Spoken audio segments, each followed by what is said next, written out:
이게 밥알이 덜덜 막 붙었는데 그걸 어머니가 이렇게 뜨는 척을 이렇게 하시더니 그 밥의 주걱을 제 앞에서 쓱 긁어서 이렇게 주시는 거예요.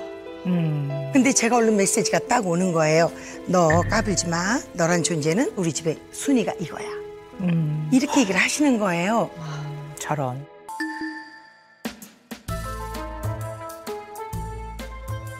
결혼을 딱 해서 보니까 남편은 아니더라고요. 일도 안 맞아요. 로또보다 더 안 맞는 것 같아요. 얼마 전에 저 로또 글자 하나 맞는 걸 해봤는데 아, 로또의 확률이 이게 와, 아유 세상에나. 아유. 팟빵 쓰죠, 당연히.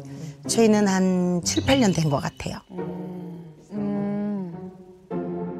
그러니까 저희가 싸움의 시작은 아침에 눈을 뜨면 저는 침대에서 스프링처럼 팔딱 일어나죠. 근데 남편은 한 10분은 뒤척뒤척 해야 잠이 깨는 스타일인 거예요. 그러면 저는 아침에 일어나면 문 좀 활짝 열고 공기 바꾸고 좀 그래야 되는데 저희 남편은 건드리지 마. 미세먼지가 더 나빠. 아니 미세먼지보다 이 안에 우리가 있어서 이산화탄소가 얼마나 많이 뿜어져 나왔겠어.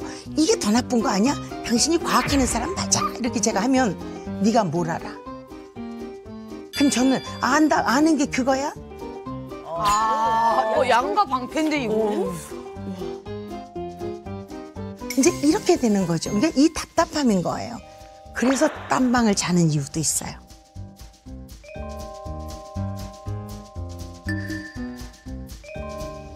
정리 안 해요. 그냥 늘 책을 보면 그냥 본 책을 그 자리에 두는데 그걸 제가 치우는 것도 용납이 안 돼요. 그냥 그 자리에 둬서 다시 와서 그 자리에서 또 봐야 되는 거예요. 좀 닦자, 치우자. 그러니까 좀 말만 생각만 해도. 진짜 또 하나는요. 옷을 수세 망태기 같이 입어요. 저는 늘 이제 저녁에 들어오면 아무리 늦어도 이제 남편 바지를 꼭 다려놓죠. 근데 돌아올 때 보면 수세 망태기가 돼서 들어요. 아, 다 구겨져 있네. 네. 그리고 옷도 자기 마음대로 입어. 지금은 제가 일을 하면서 새벽에 나갈 때도 있잖아요. 그런 날은 가관에 정말 짝짝이 양말도 신을 때가 있어요.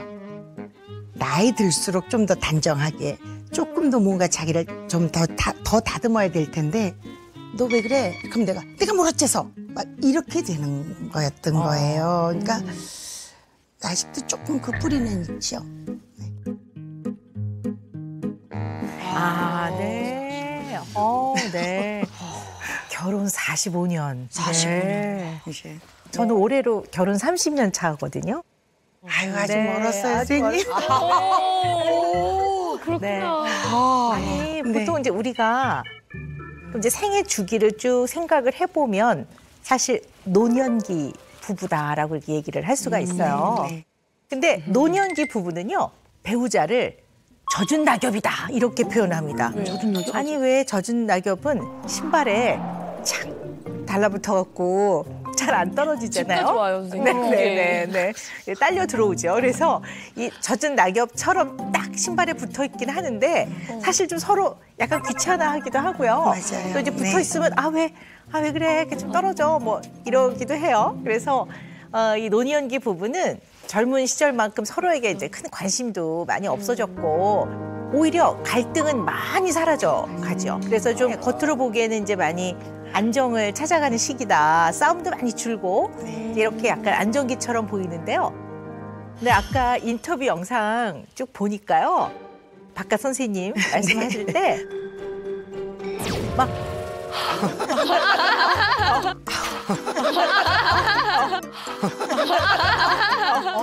진심이었죠, 예. 네, 약간 이제 순간순간 네, 네. 화가 이렇게 불쑥불쑥 치밀어 오르시는 것 같아요. 네, 한 오래됐네요. 우리 아들이 초등학교 5학년 때였나요?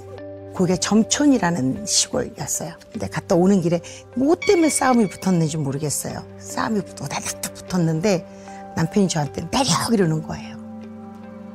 2월 달이었어요. 저는 그냥 잠바 하나 입고 앉았다가 저기 지갑도 없었어요. 내리면 못 내려? 그렇게 하고 내렸어요. 딱 내렸는데 딱 떨어지니까 너무 두려운 거예요. 그리고 시골이어서 차도 하나도 없는 거예요. 지나가는 버스조차도 안 보이는 길인 거예요. 그 길을 2km 정도를 걸어가지고 오니까 택시가 하나 갔어요. 그래서 제가 가서 돈 드릴게요. 그리고 그걸 타고 왔어요. 이렇게 됐었던 그날은 아, 내가 참 불행하다. 내가 이렇게 버려질 수 있겠구나라는 생각을 했었던 것 같아요.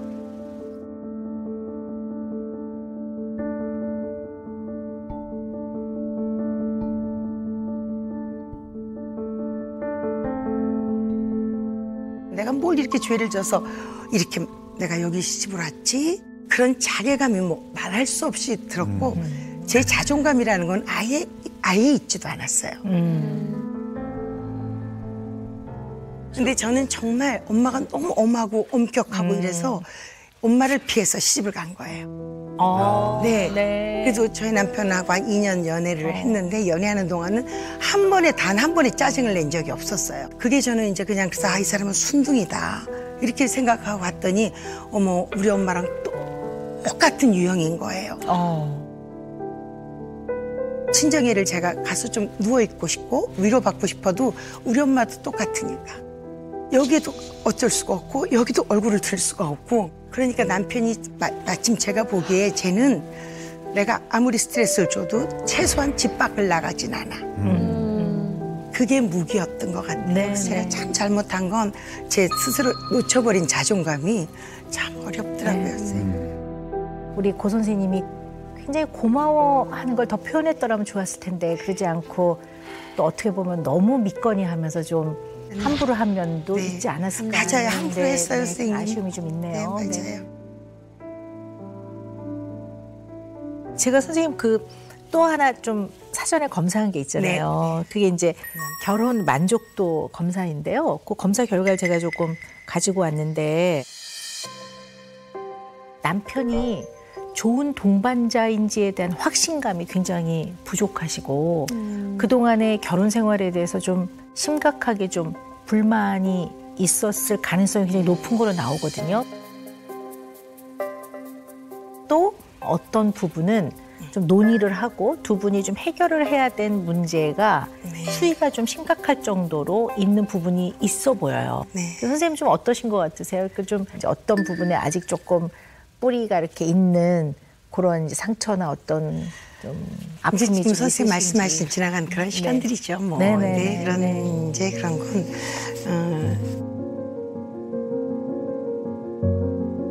시댁에서 함께 하는 동안은 제가 저의 능력은 그냥 저 가족들의 밥을 하는 데만 쓰이는 거구나. 제가 너무 막 맛있게 저는 신나서 해놓으면 우리 어머니는 얘 들크네 이렇게 얘기를 하시고 네. 근데 그러니까 제가 이제 시댁에서 나올 때도 어머니는 그냥 얘 고추장 항아리 어디다 뒀니 너 그거 싫고 가니? 막 이렇게 저한테 그러셨고 늘 저는 얘기할 때 어떤 얘기를 해도 제 생각은 이거예요. 이렇게 말씀을 드렸어요. 근데 우리 어머니는 되바라졌다고 그러시더라고요. 근데 이제 제가 처음 결혼해가지고 첫날 며느리니까 아침에 이제 문안을 드리고 한복을 입고 밥을 푼다고 제가 이렇게 서 있었을 때 어머니가 예, 밥은 내가 푼다 그러시더라고요. 그래서 그 옆에 제가 딱 가서 이렇게 서 있었어요. 어머니가 밥을 이렇게 푸시더니 너희 아버님 진지야. 그래서 이렇게 얼른 갖다 놓고 또 와서 딱 서 있었어요. 이건 내 밥이다 그러시길래 네 어머니 이렇게 하고는 이제 갖다 놨어요. 그다음에 애들 아빠 밥을 푸고 그러면 제가 그 집의 맏아들의 며느리니까 지금까지의 나는 이제 내 밥 차례잖아요. 근데 어머니가 밥을 얘만큼 뜨시더니 너희 신우 밥이야. 이렇게 얘기를 하셔요. 그리고 나서 그다음에 나무 주걱이었나 봐요. 거기에 밥알이 덜덜 막 붙었는데 그걸 어머니가 이렇게 뜨는 척을 이렇게 하시더니 그 밥의 주걱을 제 앞에서 쓱 긁어서 이렇게 주시는 거예요. 근데 제가 얼른 메시지가 딱 오는 거예요. 너 까불지 마. 너란 존재는 우리 집의 순위가 이거야. 이렇게 얘기를 하시는 거예요. 저런. 이제 밥을 앉아서 먹으면서 내가 남편을 이렇게 볶아술처럼 내 밥 왜 이렇게 생겼냐. 그게 눈물이 툭 떨어지더라고요. 그럼요. 네. 그랬더니 남편이 우리 집은 밥 먹을 때 말 안 한대요. 어머. 그렇게 얘기를 해요. 그래서 첫날 시집 온 새색 씨가 밥상 앞에서 우울하면 안 되잖아요. 그래서 이제 밥을 먹는데 어머니가 콩나물 이렇게 드시더니 콩나물 남은 국물을 비싼 양념이야. 이것도 버리는 거 아니야. 그래서 제 밥에다 훅 붓는 거예요. 어머나. 그래서 이제 그 밥을 먹고 제가 생각을 멍청해지더라고요. 근데 내가 이렇게 하고 언제까지 버틸 수 있을까라는 생각이 들어서 나흘째 되는 날 아침에 밥을 이렇게 쓱 푸시길래 제가 얼른 그 밥을 어머니 제 밥은 이렇게 생겼어요. 그러니까 어머니가 너 많이 먹으라고 이러시는 거예요. 아버님만 계시면 저한테 그렇게 잘하는 척을 하셨어요. 어머니가 많이 먹으라고 그러길래 어머니 많이 드세요. 나 살쪄서 안 돼요. 큰일 나요 어머니. 그리고 제가 어머니 밥을 바꿔놨어요. 제가 얼른. 그랬더니 어머니가 못 배워 먹긴 이렇게 얘기를 하셔요. 그래서 제가 그날은 이 말씀을 드려야 되겠다 싶어서 어머니 저 그런 밥 먹기 싫어요. 제가 아직 풍습도 모르겠고 잘 모르고 어머니 아직 조금 낯설고 서러워요. 근데 어머니가 밥을 그렇게 주시니까 제가 눈물이 나요. 그랬더니 어머니가 네가 밥 먹고 사는 집 딸이라서 싫다. 밥 먹고 사는 집 딸이라 싫대요. 근데 어머니가 그러시면서 너하고 결혼하겠다고 할 때 내가 충격이었어. 민항이가 결혼하자는 데가 너무 많았다라는 거죠. 의사 선생님도 계셨고 또 우리 아가씨 그 친구가 있었어요. 그분은 소아과신 분인데 그렇게 그 엄마가 하자는 그 엄마도 소아과 의사였대요. 그 집하고 했어야 돼. 어머나. 이러시는 거예요. 근데 제가 그때 이제 선생님 말씀대로 말이 제가 어머니 그러면 그때 시키지 왜 그랬어요? 저는 안 하고 싶었어요. 근데 하자고 하도 들랑거려서 동네 창피해서 했어야죠. 제가 이렇게 말씀드렸더니 그날로 어머니 눈에 완전히 난 거죠. 저건 꼭꼭 밟아야겠다. 그날부터 신우이하고 어머니가 저한테 말을 안 시키셔요. 그 이후로 계속. 네, 한 1년 정도 그랬던 것 같아요. 1년. 같이 사는데. 네. 같이 사는데, 네. 그때 그럴 때부터 이렇게 남편들이 힘이 좀 돼주잖아요, 기둥이. 내 편이 좀 돼주고.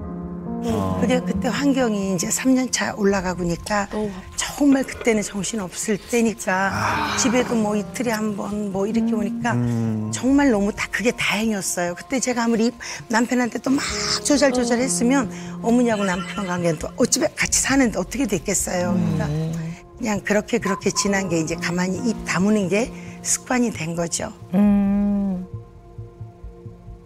보니까 남편분한테만 인정을 못 받은 게 아니라 그 중요한 가족인 네. 시어머니 네. 그리고 또 뭐 시누이 이런 분들한테도 그냥 인간 이해종으로서의 어떤 기본적인 인정, 네. 존중 이런 것들을 충분히 못 받으신 면이 있긴 있네요. 맞아요. 선생님 맞습니다. 그 당시에는 정말 많이 힘드셨을 것 같아요.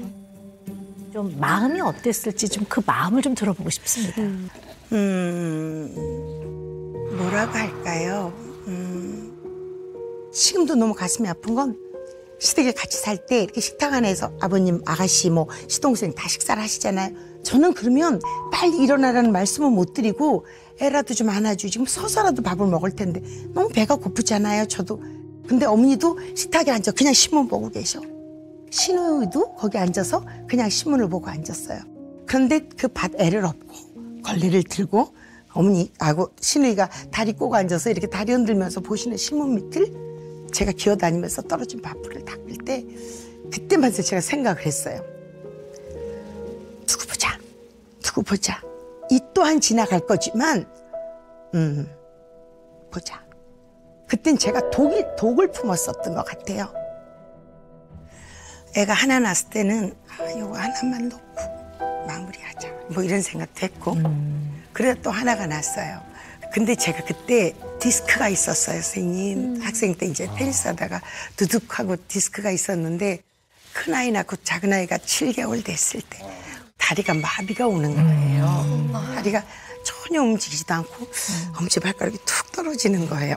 근데 남편한테 제가 디스크가 있었어요라는 말을 안 하고 시집을 갔잖아요. 그런 게 너무 그래 힘들었는데 어느 날은 그날은 화장실에 갔는데 도저히 일어나질 못하겠는 거예요. 일어나질 못하겠어서 제가 남편한테 처음으로 퇴근하게서 올 때까지 기다렸다가 제가 너무 미안하다고 내가 속이려고 한 건 아니었는데 내가 그냥 말하는 게 내가 민망해서 못했다. 근데 내가 다리가 너무 아프다고 내가 이렇게 디스크 치료를 받고 했었는데 엄마가 흉터 있으면 안 된다고 그래갖고 내가 말을 못했는데 다리가 너무 아파요. 근데 막 제가 막 엉엉엉엉 울었어요. 그럼 얼마나 아픈데요. 네. 그리고 남편한테 그 말을 하는데 너무 긴장을 해서 제가 소변을 막 싼 거예요. 그래서 제가 그때 그래.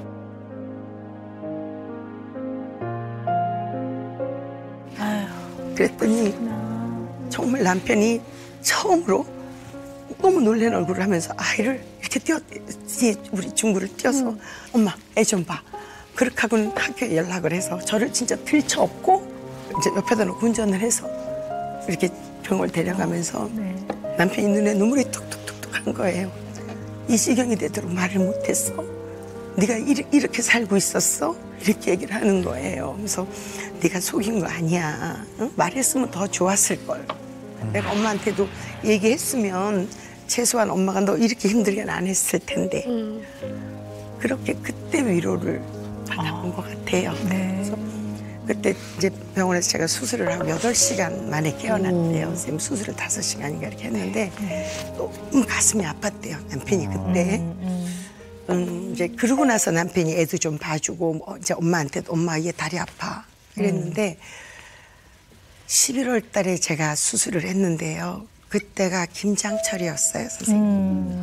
근데 선생님께서 저한테 최소한 2주일은 움직이면 안 돼. 당연하죠. 네, 움직이면 안 돼 했는데 딱 일주일 되는 날 어머니께서 저한테 김장해야 되니 김장떡 시쳐라 그러시더라고요.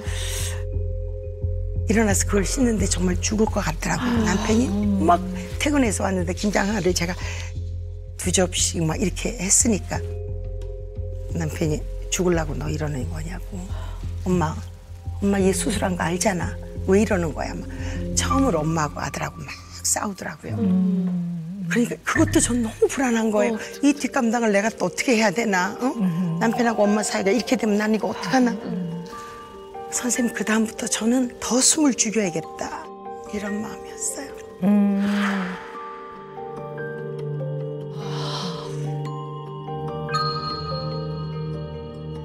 저는 제가 정말 남편하고 이혼 안 하고 살았던 가장 첫 번째는 친정아버지께서 여자는 견디는 거라고 하셨기 때문에 견뎌야지 할 때가 참 많았어요. 선생님. 네. 결혼식하는 날 신부 입장하는데 제 손을 딱 잡으시면서 혜정아 참는 거다. 인생은 참는 거야. 참다가 안 되면 견뎌보래요. 견뎌도 안 되면 그땐 버티는 거야. 그러면 네 인생은 성공일 수 있어. 늘 사는 동안에 저의 외침이에요.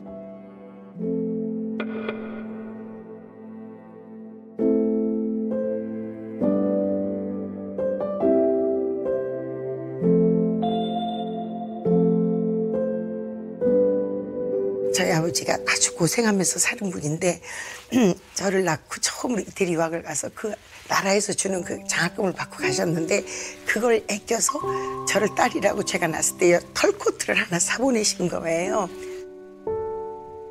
그걸 이제 아버지가 사기 위해서 뭐 스파게티 하나 사서 집에 반 가져와서 드시고 반 드시고 이렇게 사셨는 거예요. 그런 내가 이렇게 아버지 배반하면 이건 안 되지.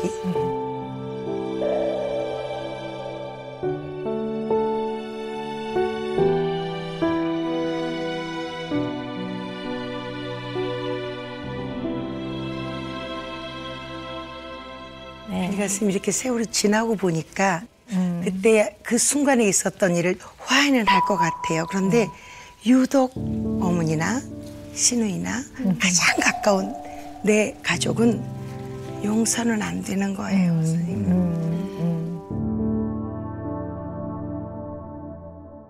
선생님, 화해는 내가 내 안에 내 마음하고 내가 하는 게 화해거든요. 아, 그래요, 선생님.